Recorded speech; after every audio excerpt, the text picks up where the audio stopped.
Okay, so the next aspect I'm going to talk about is moon that is in opposition to Mercury. So what Mercury represents in astrology is your mind, your thoughts, and how you communicate. It's basically what represents our brain.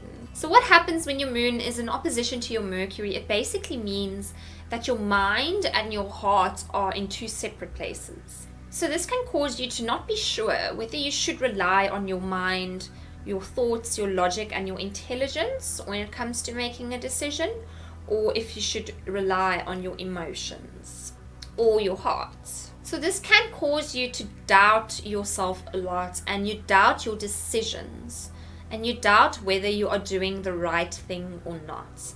Because, like I said, your heart will be in one place and your mind will be in another place.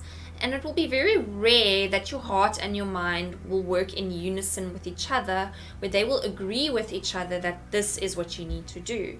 So usually when you need to make decisions or you need to take certain steps in life, there is a sense of inner conflict that you go through as you struggle to decide what you need to listen to. So for example, your moon is in Sagittarius. Your heart can want to crave freedom. It can want to crave independence. However, because your Mercury is in Gemini, you crave connection. You crave constant communication and being involved with other people. So now, these two sides of yourself can be at conflict with each other. The side that wants freedom and the side that wants to be connected.